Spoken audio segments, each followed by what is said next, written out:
அனைவருக்கும் வணக்கம்.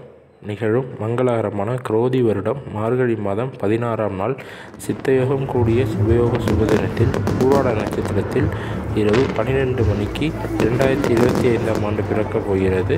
அனைவருக்கும் புத்தாண்டு நல்வாழ்த்துக்கள். இந்த ஆண்டு அனைவருக்கும் இனிய ஆண்டாக அமைய வாழ்த்துக்கள். இந்த பதிவில் நாம் 12 ராசிக்கான ராசி பலன்களை பார்த்துட்டு வரோம். அந்த வரிசையில் இப்போது கடக ராசிக்கான ராசி பலன். கடகராசி அப்படிங்கிறது காலச்சக்கரத்தில் 4வது ராசியாக சந்திரன் ஆட்சி இதாக கொண்டு வந்த ராசி. அது மட்டும் இல்லாமல் இந்த ராசி அப்படிங்கிறது ஒரு சாஃப்டான ராசி. கடகராசியில் இருக்கிறவங்க நல்ல நிலைமையில் இருக்கிறவங்க ஒரு சாஃப்டான ராசியில் உள்ளவங்க. இந்த ராசியை பற்றின இந்த ராசி பலன் எப்படி இருக்கும் அப்படின்னு பார்த்தீங்கன்னா, இந்த ராசியில் புனர்பூசம் இருக்குது. புனர்பூசத்தில் 4ஆம் பாதமும் பூசமும் ஆயில்யமும் இருக்குது. பூசமும் ஆயில்யமும் முழு நட்சத்திரமாகவும் புனர்பூசத்தில் 4ஆம் பாதம் ஒரு கால் உள்ள நட்சத்திரமாகவும் இருக்கும். இந்த ராசிக்கு இப்போ பார்த்தீங்கன்னா இது அஷ்டமத்து சனி நடந்துகிட்டு இருக்குது. அதாவது 8ஆவதுல சனி நடந்துகிட்டு இருக்குது. அதனால் நீங்கள் ஆஞ்சநேயர் கோயிலுக்கு போக வேண்டியது மிக முக்கியம். அது மட்டும் இல்லாமல் உங்களுக்கு ஏதேனும் அருகில் சனி பகவான் இருக்கிற மாதிரி, அதாவது திருக்கொள்ளித்தோட்டோ குச்சானூரோ திருநள்ளாரோ இல்லாட்டி பாண்டிச்சேரி பக்கத்தில் கூட ஒரு சனீஸ்வர பகவான் இருக்குது. இந்த மாதிரி சனி பகவான்கள் இருக்கக்கூடிய ஸ்தலம் பக்கத்தில் இருக்கிறவங்க எல்லா சனிக்கிழமையும் சனீஸ்வரன் கோவிலுக்கு போகலாம். இல்லைன்னா சனிக்கிழமை ஆஞ்சநேயர் கோவிலுக்கு போயிட்டு வரலாம். அது உங்களுக்கு நன்மை பயக்கக்கூடிய வாய்ப்புகள் இருக்குது. அடுத்தது இந்த கடகராசியை பொறுத்த வரைக்கும் இப்போ ராசிக்கு 5 மற்றும் 10 அதிபதியான செவ்வாய் பகவான் உங்களுக்கு ராசியில் நீசம் அடைஞ்சிருக்கார். அதாவது பூர்வீகஸ்தானம் மற்றும் தொழில் ஸ்தானம். அதனால் ஏதேனும் பூர்வீகமாக சொந்த ஊரில் தொழில் தொடங்குறதா இருந்தால் அந்த எண்ணத்தை கைவிட்டுடலாம். நீங்கள் சொந்த ஊரை விட்டுட்டு கொஞ்சம் வெளியூரில் போய் உங்கள் பூர்வீக ஊரை விட்டுட்டு வெளியூரில் போய் ஏதேனும் நீங்கள் தொழில் தொடங்குறீங்க அப்படின்னா உங்களுக்கு லாபங்கள் கிடைக்க நிறைய வாய்ப்புகள் இருக்குது. ஏன்னா 11ஆம் இடத்துல குரு பகவான் லாபஸ்தானத்துலேயே உட்காந்துருக்காரு. லாபஸ்தானத்தில் குரு இருந்தாருன்னா கண்டிப்பாக லாபங்கள் கிடைக்க வாய்ப்பு நிறையவே உண்டு.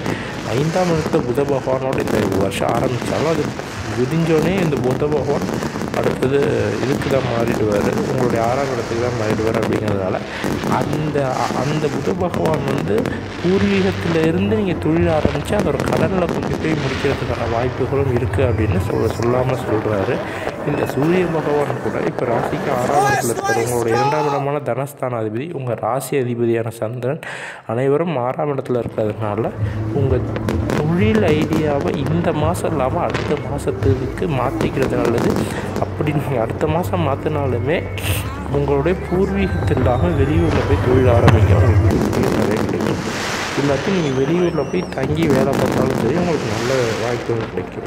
அதே மாதிரி உங்கள் 3ஆம் இடமான முயற்சி ஸ்தானத்தில் கேது பகவான் இருக்கிறதுனால நீங்கள் எந்த ஒரு முயற்சி எடுத்தாலும் ஒரு தொய்வு ஏற்படும். முயற்சிகள் சற்று தடைபட்டு வரும். நிறைய விரக்திகளை உண்டு பண்ணலாம். இருந்தாலும்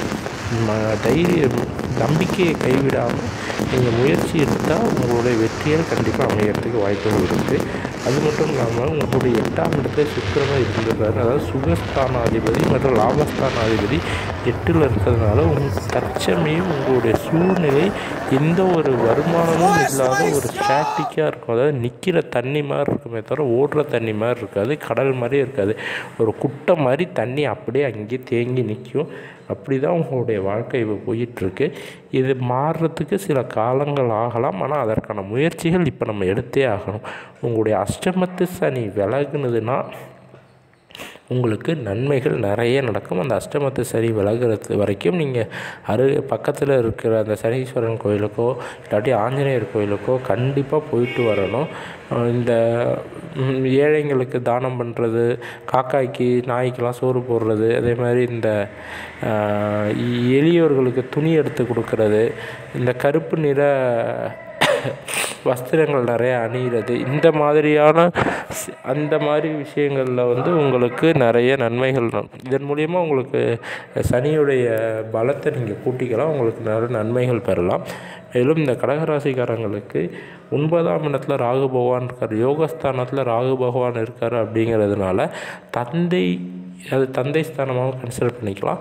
அந்த தந்தை ஸ்தானத்தில் வந்து ராகு பகவான் இருக்கார் அப்படிங்கிறதுனால தந்தையுடைய சில சண்டைகள் வரத்துக்கு வாய்ப்பு இருக்குது.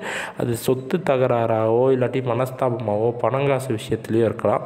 இளைஞர்களாக இருந்ததுன்னா இந்த தந்தையோட அவங்க கொடுக்க அந்த வயதுனால தந்தை சொல்கிற வார்த்தைகளை கேட்க முடியாமல் போகிறது, அவங்கள பகைச்சிக்கிறது, சண்டை போடுறது, அவங்க சொல் பேச்சு கேட்காது, இந்த மாதிரி விஷயங்களில் சண்டை சச்சரவுகள் வரத்துக்கான வாய்ப்புகள் நிறைய இருக்குது.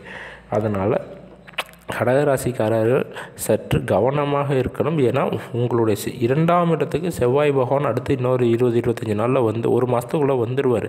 அப்படி இருக்கிறப்ப வார்த்தைகள் தடிக்கும். வார்த்தைகள் தடிச்சுன்னா அது பெரிய விளைவுகளை ஏற்படுத்தும். ஏன்னா வார்த்தைகள் வந்து என்றைக்குமே மிகப்பெரிய ஒரு ஆயுதம். அது வந்து நீங்கள் கொஞ்சம் கேர்ஃபுல்லாக ஹேண்டில் பண்ணணும். 2ல் செவ்வாய் பகவான் வந்தார்னா வார்த்தைகள் மிகவும் கோபமான வார்த்தைகள், சரிபட்டு வராத வார்த்தைகள் வரும். ஏற்கனவே 8ல் சனி பகவான் வந்து அஷ்டமத்து சனி நடக்குது, 9ல் ராகு இருந்து தந்தை கூட பிரச்சனை. இந்த மாதிரி சூழ்நிலைகள்லாம் உங்களுக்கு ஒரு சேர்ந்து இருக்கிறப்ப வார்த்தைகளில் மிக மிக கவனம் இருக்க வேண்டும். கடகராசிக்காரர்களுக்கு இந்த ஆண்டு இனிய ஆண்டாக அமைய வாழ்த்துக்கள். அடுத்ததாக அனைவரும் நம்ம சேனலை சப்ஸ்கிரைப் செய்து காத்திருக்கவும். நன்றி, வணக்கம்.